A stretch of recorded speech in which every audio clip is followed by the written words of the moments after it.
தஞ்சாவூர் குறைதீர்ப்பு கூட்டத்திற்கு வந்த பாட்டி ஒருவர் நிறைமாத கர்ப்பிணி போன்று தோற்றமளித்துள்ளார். அவரிடம் அவர் கையில் ஒரு மனுவுடன் வந்துள்ளார்.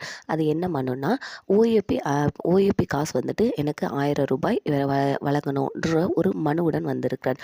அந்த ஆட்சியர் அவங்கள கூப்பிட்டு, ஓகே இந்த மனுவை நான் வாங்கிக்கிறேம்மா, பட் உங்களோட வயிறு ஏம்மா இவ்வளோ பெருசாக இருக்குன்னு சொல்லி கேட்டிருக்காங்க.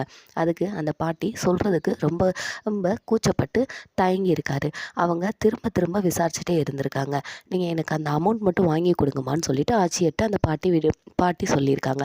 அப்படி இருந்தும் அந்த ஆட்சியர் பிரியங்கா விடாமல் விசாரிச்சுட்டே இருந்திருக்காங்க.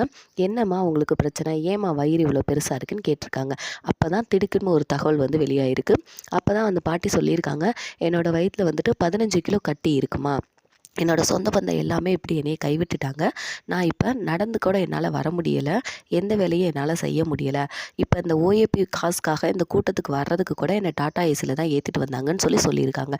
அப்போ உடனே ஏழ்மை குடும்பத்திலேருந்து படித்து ஐஏஎஸ் ஆன நம்ம பிரியங்கா கலெக்டர் தஞ்சாவூருக்கு ஆட்சியராக வந்திருக்கிற பிரியங்கா கலெக்டர் என்ன பண்ணியிருக்காங்கன்னா, உடனே அரசு அலுவலகங்களை நாடி அதுக்கான ட்ரீட்மெண்ட் எல்லாத்தையுமே ரெடி பண்ணி டாக்டர்ஸை கூப்பிட்டு அந்த 15 கிலோ கட்டியை ரிமூவ் பண்ணுறதுக்கான ட்ரீட்மெண்ட்டுக்கு ரெடி பண்ணியிருக்காங்க.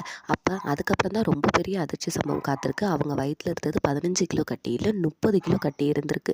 ஸோ இப்போ ரிமூவ் பண்ணிட்டாங்க. ட்ரீட்மெண்ட் முடிஞ்சதும் அந்த பாட்டி கண்ணீர் மல்க அந்த ஆட்சியருக்கு நன்றி தெரிவிச்சிருக்காங்க. அதுக்கு அந்த ஆட்சியர் என்னால் முடிஞ்ச எல்லா ஹெல்ப்பையுமே நான் உங்களுக்கு பண்ணுறேன், அண்ட் ஓஏபி பணம் வர்றதுக்கும் நான் ரெடி பண்ணுறேன்னு சொல்லியிருக்காங்க. அதுக்கு ரொம்ப ரொம்ப நன்றிமான்னு சொல்லிட்டு அந்த பாட்டி விடைபெற்று போயிருக்காங்க. அந்த பாட்டியால் இப்போ எல்லா வேலையுமே செய்ய முடியுது. ஃப்ரீயாக அவங்களால எல்லா மூமெண்ட்டுமே நடக்க முடியுது. சுயமாக எழுந்திரிச்சு நடக்க முடியுது. சொந்த பந்தங்களை இழந்த அந்த பாட்டிக்கு ஆட்சி செய்த பிரியங்கா ஆட்சியருக்கு நம்ம எல்லாரும் ஒரு நன்றியை தெரிவிச்சுக்கலாம். Thank you so much ma'am.